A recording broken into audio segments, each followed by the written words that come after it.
Hello, it's Philip Taylor speaking from Richmond Green Chambers in London.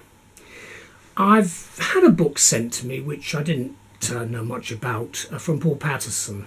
It's this book here, and I'll talk about it in a minute. It's called The Great Council Tax Recovery Scam, Approved by Magistrates and Judges.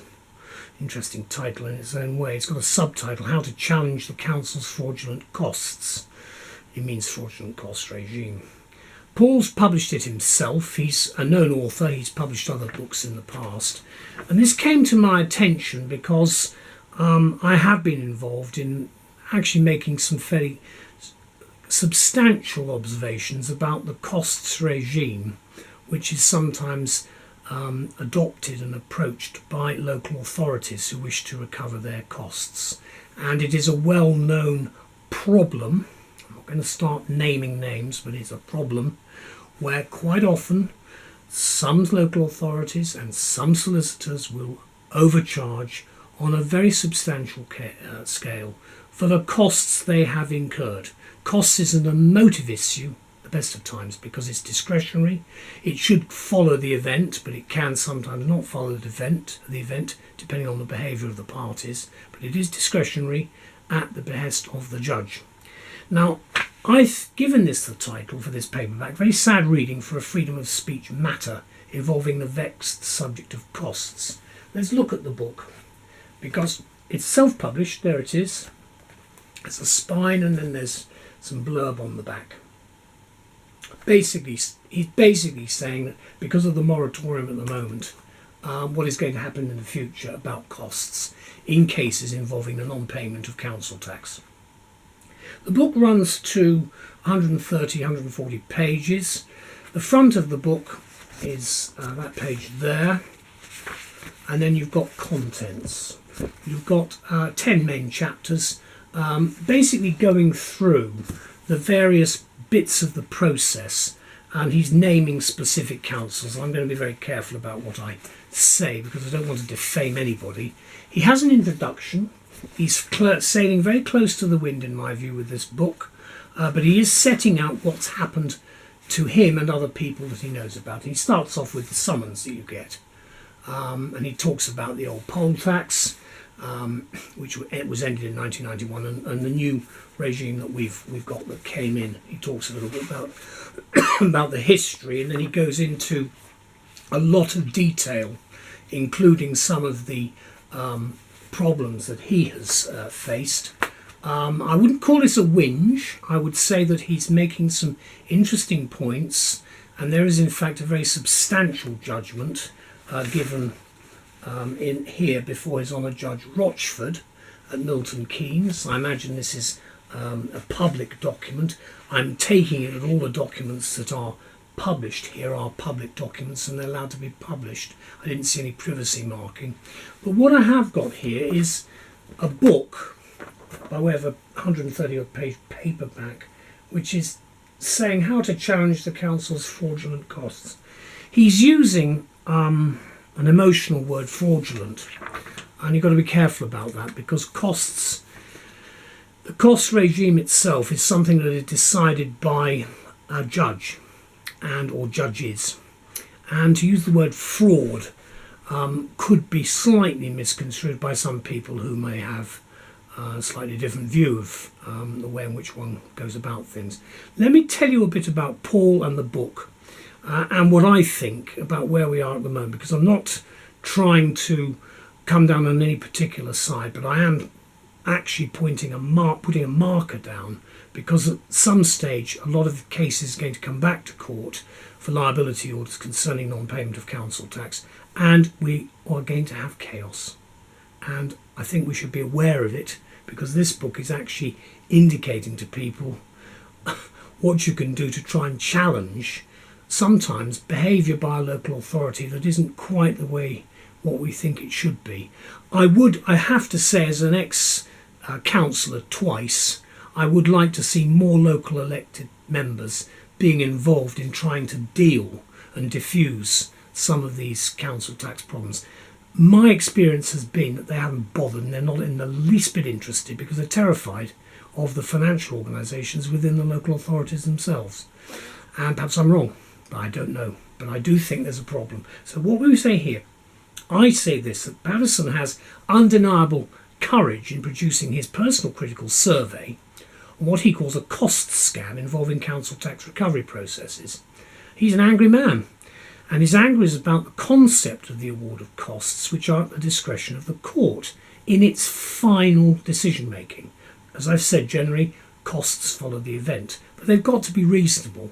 And again, there is that problem again of the reasonableness approach. There are different words you can use, but it is about the test of what is reasonable and fair and just. Because there are always two sides, of course, to, or if not more, to a story.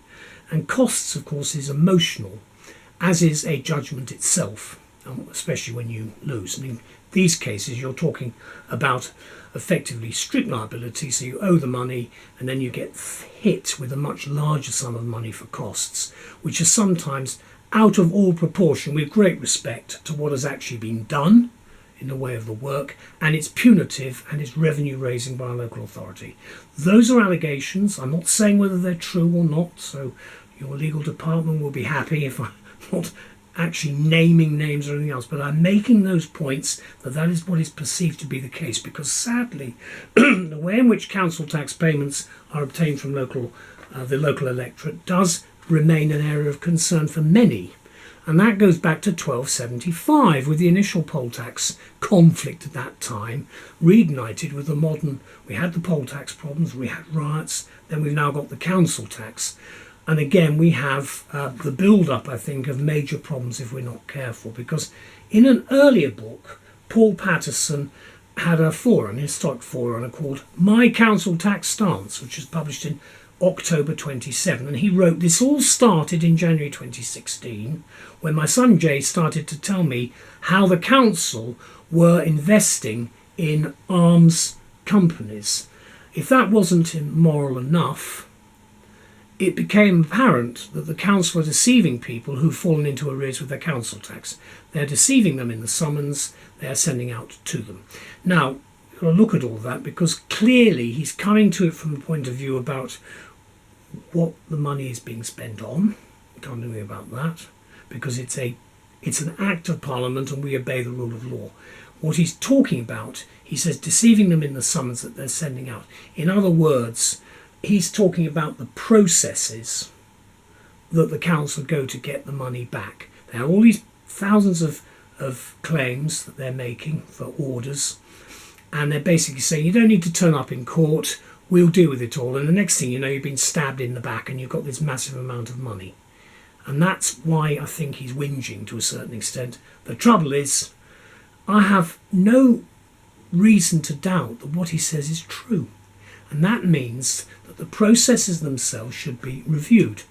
Now what he does is he continues in the original book, and this is really an extension of this, by saying that summons is nothing more than an invitation to the council's place of business, a room in the magistrates' court, nothing to do with the magistrates, just a way of putting fear into them. Hundreds of people all summoned to appear, saying, he gives an example of one court, and I'm going to mention it, Bodmin Magistrates Court, because that's where he lives, on a Friday afternoon at 1:20, and then obviously with the new with this new paperback, what Paul has done is he's expanded the original points to cover the problems we now have with the pandemic, and he's showing how the process as he sees it operates.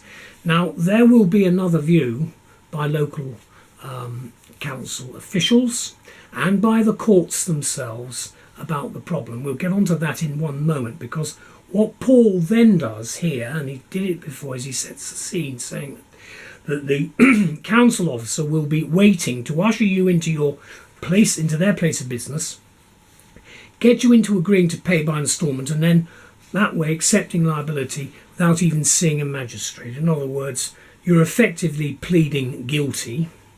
Bearing in mind this is actually criminal. Forget anything else, it is a criminal court that we're talking about here, but you get a liability order. Then you get the position of the following information is purely based again on Paul's experiences over the last 12 months that he had when he wrote the original book. And he says anyone wishing to use the following information, that includes the stuff here, does so in the full knowledge that they took they take full responsibility for their own actions. And I'm going to make that point, and I'll repeat it. Make sure you get professional legal advice. Don't just rely on people saying things. I know it costs money, but frankly, you are dealing with the state, and you've got to be very careful because the state has got a huge amount of power. There's then a plea which Paul makes, saying, I ask readers to not believe what they read until they do their own research. Sensible point. Entitled to do that. Research all the links and use all or any of the information that follows, which implies a reader's acceptance of this disclaimer. In other words, don't take on face value some of the information you are being given because it may be wrong. And one of the difficulties I have found with the cases I've seen in court has been a complete breakdown in communication between the official and the defendant. And the behaviour quite often in court has not been very good on behalf of the official. And in many of the cases I've seen, the judiciary are not necessarily on fully in favour of what a local authority has done, because they are meant to be reflective as magistrates of what is their local community. And of course, in the original book, Patterson offers advice to many of the sort of letters he cites that can be used as templates for own council tax stance. Obviously, there's further advice here. Then he comes back on the attack with this particular book because he's updated his original work, in my view, setting out how a defendant might challenge costs in a practical way. There's an analogy here, of course, of the non-payment of the licence fee. That's for what is called, erroneously, of course, the BBC licence fee, because it's actually the licence fee, but the money goes to the BBC. And obviously it's a Home Office matter, but it's where those opposed to the payment of such fees, one of course is Lord Moore, who is one of probably the most well-known, were encouraged en masse to make up a challenge and clog up the court system. Paul seems to be doing that, and I think he's got to be a bit careful there, because at the end of the day it's up to individual people, and the vast bulk of the people who are summoned for non-payment of a licence fee or the council tax are not going to do anything about it, because the vast bulk are apathetic and actually they've got no money anyway. And of course that is one of the problems, because it does clog up the system very dramatically, because it's the sheer numbers of defendants in both the licence fee cases and in this instance the council fee cases, which are actually going to cause concern in the future because of the moratorium, because the court and the Johnson government since 2019 have remained concerned at the numbers and at the chaos. Obviously with the pandemic it's caused even more difficulty.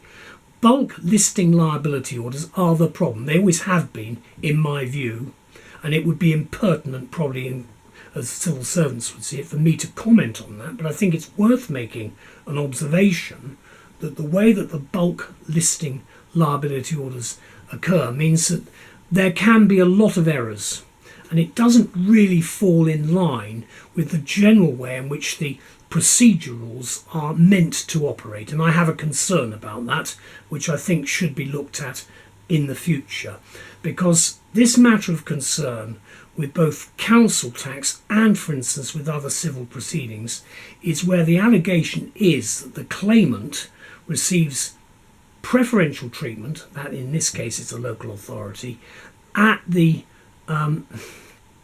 in favour of their case, because and their cause of action, whilst the defendant is actually put in a vulnerable position, because what then happens to make it the worst of all outcomes is the inflated costs which are sought against many people who are actually poor and vulnerable. That's where the problem is. Now, obviously, it's the classic difficulty that I came across with the cases I saw concerning licence fees not being paid, and that it's not going to being sent to prison for non-payment of a licence fee, it's going to prison for not paying the amounts of money that arise from that, including the costs.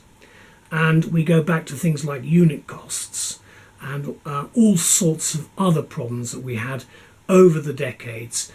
which have made this a whole area of very substantial dissatisfaction for many members of the public. And therefore, there's only one conclusion that I can actually draw from this book. This book is interesting. He's not going to make any friends and influence anybody by producing it, but we need urgent reform in this area because we are going to have a problem. It's all very well having moratoria on the problems of repossessions and the problems of council tax collections and all the other things, but the day of judgment is going to come, and it's going to be very serious because it's going to cause chaos, especially if most of the people who are hauled into the courts are unemployed because the economy is in a very serious predicament. And that is where the problem is, because there are these much bigger issues which are actually behind this book, and that's about the extent of the powers of local government officials, who often are considered by some, and I'm not naming any names, I'm just making that observation, that they over-egg the costs they seek by doubling the sums of money for the work done, because they're saying, oh well, we had to do this extra work, and the judge will say, no, that's what you get paid for anyway, so why are you claiming it twice? I mean, I've had that has occurred on quite a few occasions in some of the cases I've been involved in. And I have to say the judges, if it is brought to their attention, will generally speaking identify whether in fact the costs are outrageously out of order. I mean, some costs applications are ridiculous. They are an affront, frankly, to the way in which justice should be administered. Now, the problem is that most people won't know about any of this, because although the courts are open, you don't see any of it. If they were filmed, it would be slightly different. But of course, at the moment, it's very difficult to get a lot of the information out. Sadly, then, it remains a position that costs so often outstrip any sums of money sought, or what orders you get, say, for the dispute that you are trying to have resolved. And it does make, frankly, a mockery of what we call open justice to a certain extent, because the difficulty is that there are people milking the system. And I've seen it, and I know who they are, and they know I know who they are, because I've made the points in court. But I do think it's an important point to bear in mind, because the difficulty we have is that going to law is the preserve of the rich, except, of course, the problems which the council taxpayer will face.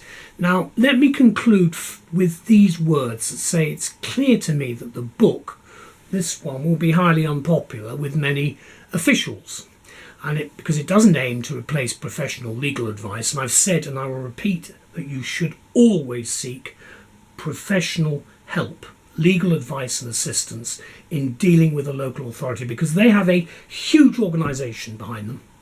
They have the state behind them, and therefore you've got to know what you're doing. It's feared, therefore, by me and I think many others, that the only real solution is a root and branch reform, which will bring post-COVID, which will obviously bring the post-COVID chaos which we've got to the justice system. Once the tax arrears and the cost claims are looked at by the courts, it will obviously cause us a really serious problem for the future. It hasn't even been thought of yet, but when it does, we will have a problem. And it's going to be a lot of people. We're not talking of a few people here.